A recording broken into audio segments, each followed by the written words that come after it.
Assalamualaikum warahmatullahi wabarakatuh. Sebelumnya saya mengucapkan terima kasih atas kunjungannya ke Taman Sari Gua Sunaregi. Sebelumnya perkenalkan dulu, nama saya Muhammad Rido Kanahaya, bisa dipanggil Rido. Saya di Gua Sunaregi ini sebagai tour guide atau pemandu yang nanti akan menemani kita berkeliling di Gua Sunaregi. Nah, untuk dari sejarah singkat Gua Sunyareginya, ini dari nama memiliki arti. Sunya ini yang artinya sunyi, ragi ini yang artinya raga atau tubuh. Nah, jadi dulu Gua Sunaregi ini itu tempat untuk menyepikan atau mensucikan raga dari keluarga Kesultanan Cirebon atau meditasi bertapa. Nah, untuk pembangunannya dari Gua Sunaregi ini itu dibangun pada tahun 1596 sampai 1788. Yang dibangunnya ini oleh keturunan dari Sunan Gunung Jati yang bernamanya Pangeran Mas Jainul Arifin. Nah, yang uniknya nanti akan kita lihat di dalam, itu dibangunnya menggunakan batu karang asli yang diambilnya dari pantai selatan. Di tepatnya ini Pantai Baron, Gunung Kidul, Yogyakarta. Dari Jogja diambilnya ini. Dan untuk merekatkannya dari batu karang tersebut, dia menggunakan pasir gunung yang sudah mengandung semen atau mengandung perekat dan dibilang atras. Dengan perpaduannya ini putih telur. Nah, tapi putih telur ini bukan putih telur asli, jadi hanya sebuah makna aja. Jadi putih mensucikan niat, telur ini berbentuk bulat, jadi bulat kan pekat. Jadi orang pada zaman dahulu itu yang membangun Gua Sunaregi itu harus dalam hatinya itu dan tekadnya begitu. Nah, mungkin teteh-teteh bertanya, kenapa dibangun menggunakan batu karang? Nah, ini karena dulu dibangun di tengah-tengah danau. Nah, ini danaunya namanya Segara Ampara Jati. Segara ini yang artinya danau besar, Ampara Jati ini yang artinya dikelilingi oleh pohon-pohon jati. Jadi dulu ini dibangun di tengah-tengah danau dan dikelilingi oleh pohon-pohon jati juga. Gitu. Nah, nanti di dalam, nanti kita tidak ada larangan atau pantangan untuk berfoto-foto. Tapi di sini ada satu mitos. Nah, ini nama mitosnya Patung Tunggul Perawan Sudi. Patung Tunggul Perawan Sudi ini adalah seorang gadis perawan yang belum nikah atau belum menemukan jodohnya hingga akhirnya. Nah, ini mitosnya jika mana patung tersebut disentuh oleh gadis perawan yang belum menikah, itu akan dijadikan jodoh. Gimana? Kalau teteh memegang, nah nanti barangkali kita memegang aja.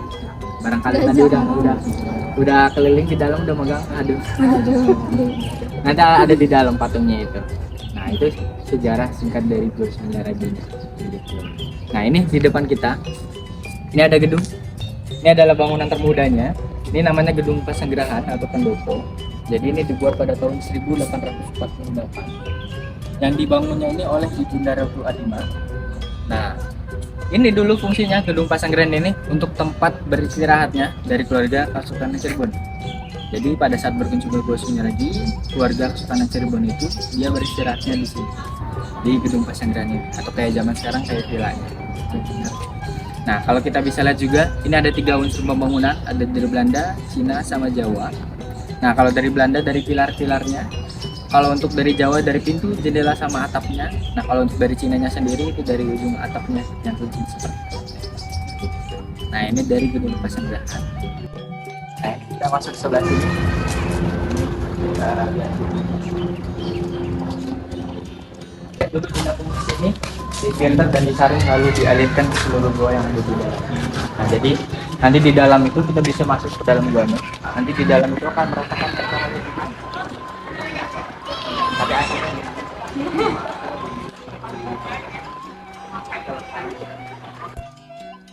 Oke.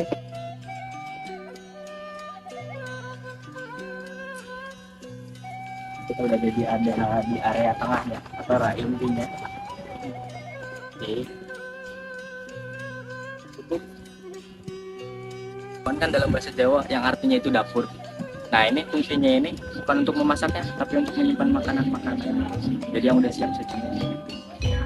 Nah, ini gua pawon sama gua lawan itu. Gua pawon juga kalau gua dapur. Nah, kalau untuk lawannya ini namanya. Jadi dulu di depan dari guanya ini ada pohon, namanya pohon gambir yang diisikan oleh kelelawar. Tapi karena akar pohon gambir itu merusak situs, akhirnya pohon itu ditebang dan kelelawar itu pun hilang. Bahkan dinamakan gua lawa atau kelelawar. Nah, ini kita coba lihat. Ini namanya Mandi Beling. Nah, ini Mandi Beling ini dulu tempat istirahatnya Sultan mungkin. Nah, jadi nama belingnya ini atasnya Mandi Belingnya terbuat dari marmer asli dan pinggiran-pinggirannya ini yang ditempelkan oleh pesan-pesan piring yang diambil dari Cina sama Belanda. Nah, belingnya Jadi atas marmernya ini dulunya sering dilap hingga mengkilap seperti kaca putih. Kayak dilap gitu terus menerus sampai gitu. Menggambarkan tujuannya dari Pulau Cirebon. Jadi depannya di sebelah kiri kita ada gua langsung. Langsung ini diambil dari kata Cina kuno yang artinya tiang. Yang nanti akan kita masukin. Itu ada namanya sungkup gua puncit. Mungkin kalau tetehnya main ML. Enggak, aduh. Nah itu kalau di ML tuh red lah. Nah ini kita naik ke atas. Ini boleh nggak? Boleh, nggak apa-apa itu.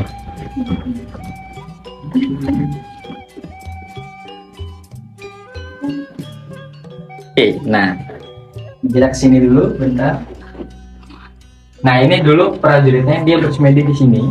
Nah terus dari kolam yang tadi di sana itu dialirin airnya dari sini ke bawah, dari atas hingga ke bawah begitu. Airnya dari yang kolam yang tadi di sana. Jadi untuk pendingin kok bisa jauh banget? Kok bisa jauh banget? Terus kan ini tinggi. Nah itu kan jadi pakai sistemnya itu, jadi dia dialirin sini, jadi dia naik ke atas nyari lagi, naik ke atas ngalir lagi gitu. Jadi kayak tangga gitu. Begitu. Kita lanjut lagi keluar. Nah ini di sini ada dua kamar Kaputren sama ini kamar Kaputran. Jadi untuk putri ini untuk putranya, tapi bukan untuk tidur. Tapi untuk mengembangkan ilmu agama, sosial dan budaya, kayak private school belajar, dia belajar dulu di sini. Kalau yang cewek, kenapa dia tertutup? Karena dalam ajaran agama Islam kita sebagai wanita harus menutup auratnya. Ya. Kalau yang cowok, kenapa kita nggak bisa lewat sini? Kita harus lewat ke sana dulu. Jadi kita sebagai cowok itu harus berjuang. Gitu. Balai Kambang. Jadi balai yang mengambang di atas air. Jadi dulu ini mengambang di atas danaunya. Ini dulu fungsinya balai kambang ini untuk tadarusan dan membunyikan gamelan pada saat malam. Jadi ini di sini secara melingkar tadarusan dan cahayanya mengandalkan dari cahaya sinar bulan. Jadi ini dulu benar-benar. Nah ini di depan kita yang akan kita lihat, ini ada gua, namanya Gua Arga Jumut. Arga ini hidangan, Jumut ini yang artinya mengambil atau menjamur, jadi mengambil makan. Nah ini dulu fungsinya untuk menjamu tamu-tamu besar dari keraton Kasepuhan. Makanya tadi dari makanan yang dibawa ke tamu-tamu Bualawa, dia dibawa ke sini untuk menjamu tamu-tamu.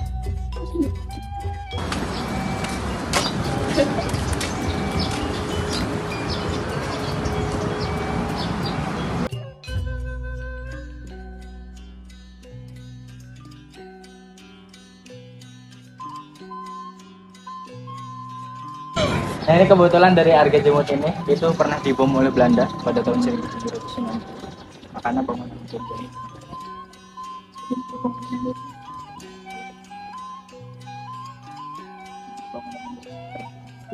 Kita mau lihat pintu waktunya.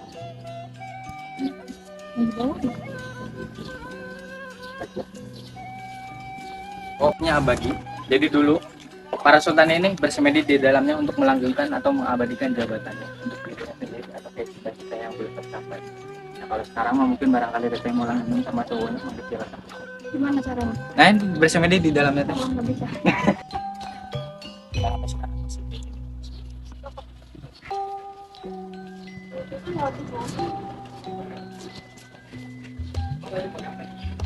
Oke, saya di sini mengucapkan terima kasih atas kunjungan ke Taman Sari Dua Sinergi. Sebelumnya saya meminta maaf jika ada perkataan atau perilaku saya yang kurang berkenan di hati dari semua. Saya pamit. Wassalamualaikum warahmatullahi wabarakatuh.